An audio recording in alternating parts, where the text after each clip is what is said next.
So next, CMA Ajay Jain sir, your question please. My question is in a LMS portal. So many times when the person is asking a question, one is asking a question, and it is not replied. It goes to the code, then to the dean, etc. But sometimes the quality of the answer given is not proper, or the answer is not handled in a competent issue. I mean, these are again protocols and quality assurance of the course that you have to put in place. And who is answering the question is the course tutor or the course Instructor. counselor. As I was telling you, when you plan the course, when you plan the delivery of the course, who will be the primary deliverer of the course? See, the in all e-learning programs, the primary responsibility of accessing the course is that of the learner, because you have, we say in distance education and open learning, we say we package the teacher into the material, because it is written in first person singular. It is written, you would have noticed, I mean, it's written as if the teacher is talking to the material. And one of the earliest lessons I learned when I came into distance education is, if you act as if you're talking to the learner, your distance education material will come as very natural and very interactive. So the first things I learned when I started creating courses of my own is to go into speech recognition, where you can talk to the computer and the computer gives you a file, right? You can dictate to the computer. So then it is very natural that I'm very used to teaching. I've been teaching so many years. Teaching comes more naturally to me than writing. So what I do is I match the two. So I used to talk to my computer and then do a very good job of editing that. That, as you would have noticed when you're shopping when you go shopping, you would see that the more, talking about store design, that the more relevant articles are placed on the left side. How does it happen? Yeah, your eye movement is more natural to your left than to your right. So what does it tell you about store design? So what do you place on the right? So if you're talking like that, if the distance learner he is not alone. He's feeling as if I'm talking to him, right? Again, the reason that we have these counseling sessions is that the learners can get into a community of learners. So they're no longer alone. They can interact with other learners. But your question about when you appoint tutors and actually decentralize your teaching responsibility to them, the primary responsibility is that of the learner. The support responsibility primary is that of the tutor. You are, as the course coordinator, you have the oversight. It is your course. Please remember, it is your course. It is being delivered by 10 tutors to your 100 students, or 10 tutors to your 200 students. You have the right of going into every forum and seeing the questions. If the answers are being badly given, it is worse than not answering. If you're not giving a good answer, if you're not giving. So, in the initial years, when we went into the Vavasan Open University, we created for what is called frequently asked questions. Yes, yes. We created what is called suggested answers. That this is what we would not write the answer. That this is what you need to cover. If the question is on distribution channels, you need to cover the existing stage and so on and so forth. We also, I now realize how prescriptive we were, because we were experimenting, that we would say that your answer to any given question which is of this nature should not be more than 100 words, should not be more than, because students would not look at it. Again, sometimes a student's question answers several queries of other learners. So you write that the main issue has been answered, but if you have any supplementary questions, please go ahead.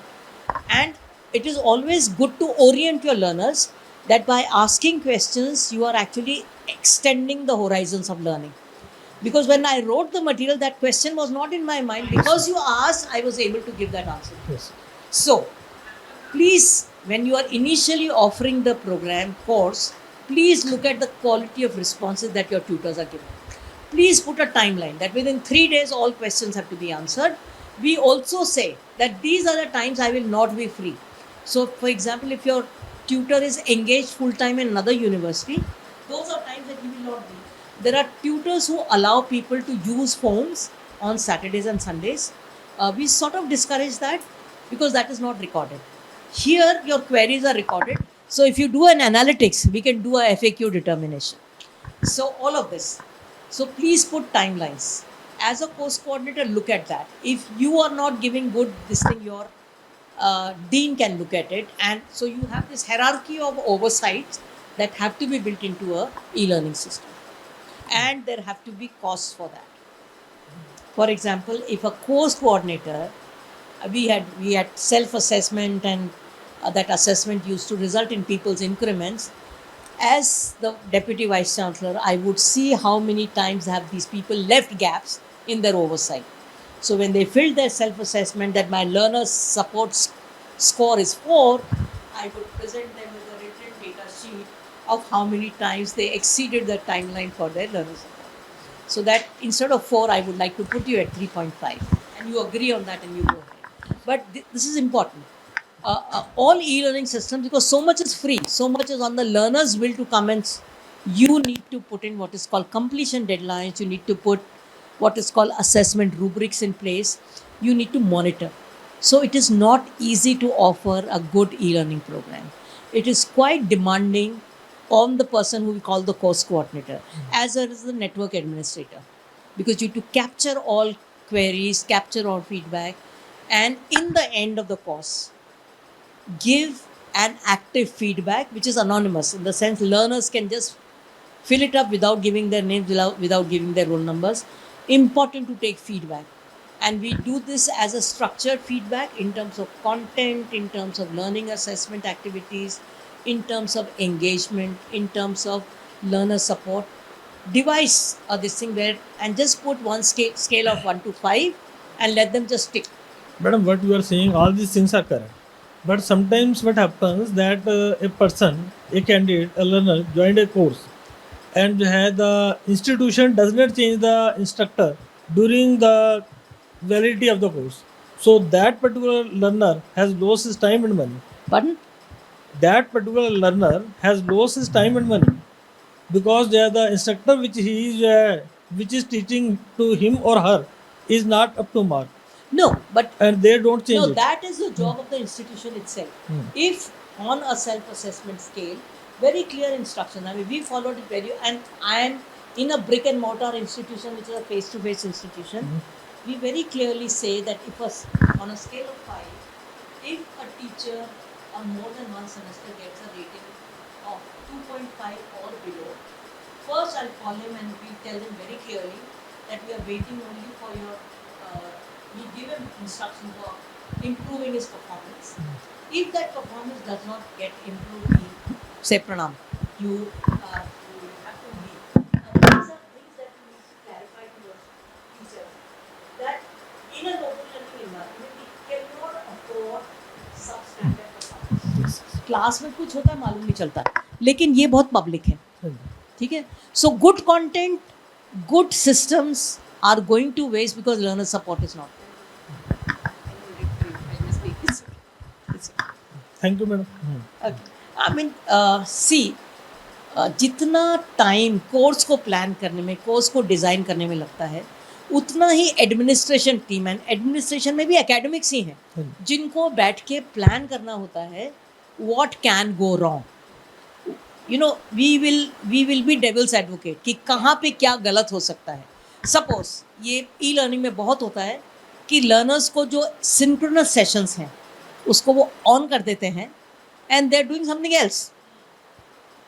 Right? Now, in the project course and the PhD course that I'm handling for global, they're paying so much. So I say you keep your video on.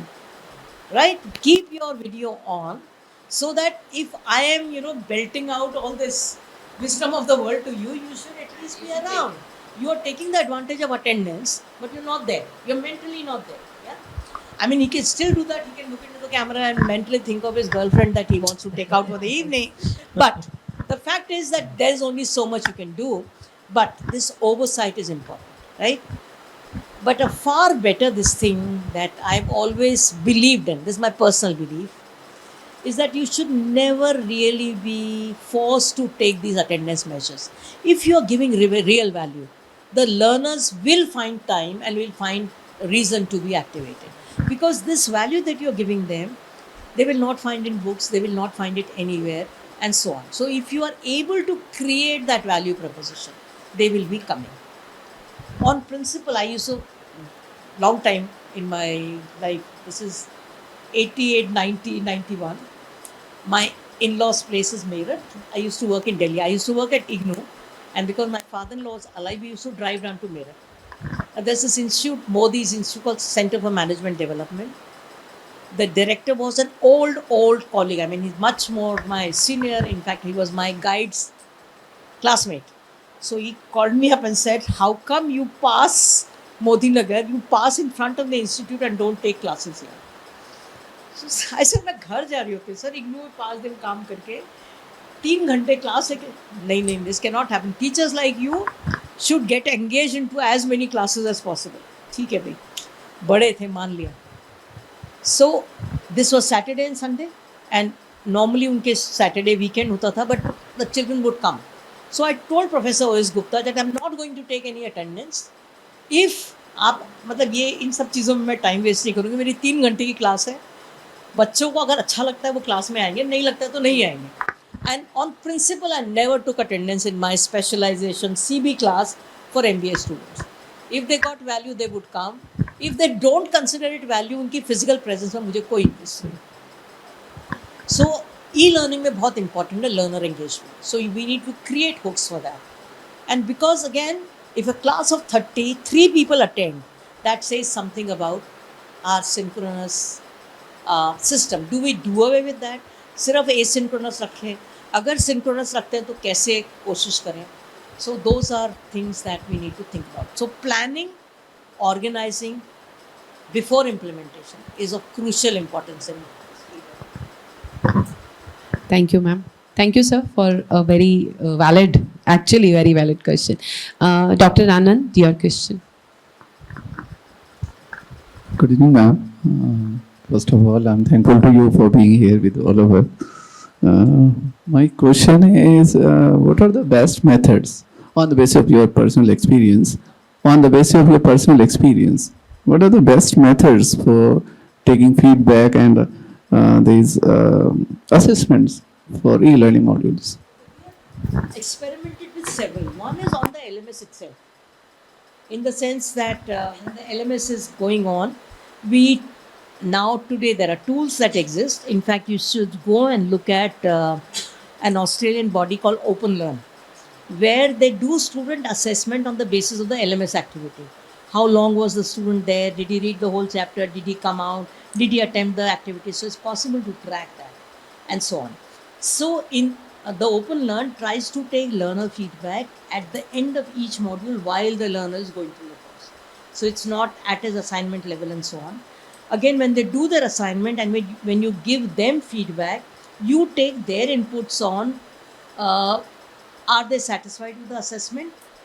What did they receive good direction as far as all of that? So there are several touch points that you create. In e-learning, we also believe in continuous assessment as well as term end assessment. So create several ways of learners being actively engaged. There are ways of giving them small action projects in discussion forums. Ask them to talk about their everyday management problems. If it's a management situation, in a computer situation, for example, in their software development journey, where did they get faltered or whatever. So keep on asking questions and then mark those activities. So those are the ways of getting a general idea of learners' engagement. But feedback is a different issue in the sense, what part of the course did they like? Was the content good? Was the delivery good? Was the support services good? All of that. So I normally design a single pager, but different aspects. So content creation, richness, relevance, recency, relevant to their learning needs and so on. And then how was the class management in terms of delivery? Did they receive good support? Were they able to participate? All of that. Then in terms of assessment, in terms of measurement rubrics, are they satisfied with the kind of management that is there and so on? Was the course regular? Were they able to get the desired support from their mentors? Was the course coordinator present to answer their questions, if whatever? If they have any grievances, were the grievances answered? So have a well-designed but not very long. Students don't like to give long answers and they generally like to tick. So we need to have a multiple choice kind, or maybe a Likert scale. So where do they place? Uh, no, it's a feedback form which is graded onto a Likert scale very clearly. And then we, what do we do with the feedback information? That is very important. People sometimes collect feedback, and universities are notorious for not using this information. For example, when students write, they find a particular topic very difficult. Nobody does anything about it. Do we make that topic easier? Do we assign more classes to it? Do we have supplementary material? If we don't do anything about it, that will be a part that will be repeated over and over again. But there are some things which cannot be helped. For example, at Malaysia, students are somehow afraid of mathematics. They see figures and they freeze. So there were, in the MBA program feedback, there was always a thing, please remove the quantitative techniques course again. I have appeared 8 times in the course and I failed every time. So can I do any other course in lieu of that course? The answer is no. That's a core course, right? We can make it easier. We can relate it to everyday situations and make it more accessible. But if I don't do anything about it, then as an administrator, it's my failure. So again, when you take feedback, have very clear understanding in your mind what I'm taking this feedback for. Is it to assess my course? Is it to do something about the course? Is it to add to my learning? Is it to do my next round content design better? Is it to add to my own understanding of how learners behave and therefore do a better job of student support or student delivery? So for everything that we design, ask yourself a question, why am I doing this? Am I doing this because it's a requirement that all courses need a feedback? How do I information collected and unutilized is wasted effort. And we cannot afford this in large system like e-learning system. Hundreds of thousands of students. So how can we waste all that effort and not utilize that? Please look at what we were talking about AI. All this information, if we analyze that and use it in our own program design, our own assessment design, our own delivery, we will progressively be making the course better every round that we offer the course. Yeah. Thank you, ma'am. Thank you, Dr. Anand, for the question. Dr. Thank you Mr. very much, ma'am. You have a question? Good evening, ma'am. Actually, the challenges which we are facing, so you have answered all the, all the challenges which are facing. But my question is, being a finance person, like if I'm, preparing any e-learning module, so which mode I should choose? Like I should choose the whiteboard and marker, or I should choose the soft copy and solve into it like that only? Anything that allows you the capability of deriving a situation, right? If you are more comfortable with whiteboard, do that. If you are more comfortable using a computer program which you can demonstrate, like you can demonstrate and so on, a smart board which allows you to not only carry out the calculation but also allow you to save it so that the learners can, because in finance, in accountancy, in quantitative techniques, it's important to take the students through the steps, right? Because they automatically do not derive a situation, and also show them the alternative ways of doing a certain thing, right? For example, simple things like, why does a balance sheet balance? They need to be shown the double entry systems, showing that if especially people who are just coming into the finance course and have to be given an accounting background, you need to show that any asset that is created because we incur a liability to, so it will have to be shown at both levels. So because your assets are coming, I'm not a finance person, so I may be saying some wrong things. I only did it as part of my MBA and later on in something else. But I mean, when you do all of these things, if you are able to demonstrate in all these courses, it is important to come to a derivation and show them the steps. So you can either do it by way of what is called an animated simulation, which is quite neat, very, very neat. So the input only appears when you have gone through the calculus. When you say, if you add this to this, this is what is like. When there are good animations where the unit figure counts, then the 100 figure comes, so it's as if you're sitting down and calculating, right? So these are animations that can be done. You can do a graphic design where you can go block to block. Or you can simple do. I mean, there are people, because you as a teacher may be very comfortable with the whiteboard. So if you want to do that, by all means, because your enthusiasm and your comfort always shows in a program. So if you're comfortable doing that, so actually you are the best judge. But I would also say go to the learners. Go back to the learner and say, of these two, which was more accessible to you? Did you understand it better? Was the steps in instruction clear? So in the initial this thing, we always go back and ask them. It's only the consumer who can judge it. So they will come back and tell you. If they've not understood, they will come back and tell you. Yeah, it's always a good idea. And I'm saying shameless use of your face-to-face customers. Sometimes what we do is we create an e-learning content and pilot it on our students, right? So it's a good idea to keep the experimentation to yourself within your class and ask them, please give me a frank opinion. If it was trash, tell me it was trash, right? So please do that. So sometimes the postgraduate students, we can expect that kind of openness and sort of freedom of expression. Tell them. We had tried this also. We have tried it. We had tried. Yes, ma'am. When I develop a video program, the rough cut I will show to people like my family who can be relentless critics. You know, not good. This is not good. You are using too heavy words and so on. My own daughter is a very vociferous critic. So she is the best judge of, you know, because if you're talking to young professionals and you're creating a program on business ethics, it's too heavy worded, too much of philosophy coming in, not enough. So you then can improve those parts. But again, choose your own students, choose people that you're comfortable with. In the beginning, we need to do a little more testing. I mean, it's only for our own betterment. You may sometimes, that's too much time being wasted. And again, some good feedback can come from your own staff room. Go to your colleagues and say, what do you think of this? Right? And say, please put your politeness outside the door. This is an open-ended discussion. So please tell me, because you will only make me do a better job. Yeah. So take people into confidence and go ahead. And please, थोड़ा सा thick skin for criticism. कई बार क्या होता है, हम जाते तो हैं पर हमको criticism अच्छा नहीं लगता. So we need to take this in our stride. It's our teacher's life today is not as easy as it used to be. I am a second generation teacher. My father used to teach English at the university.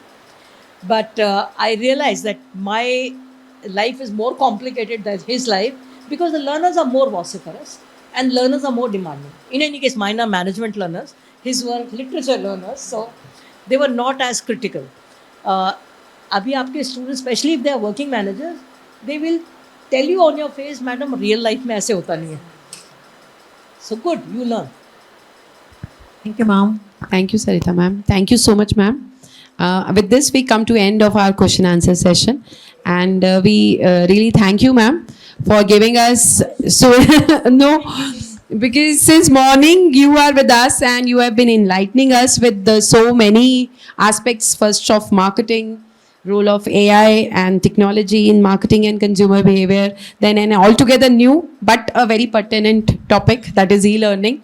And I am sure my faculty colleagues have been benefited. There is a wonderful set of resources. Look at the e-learning.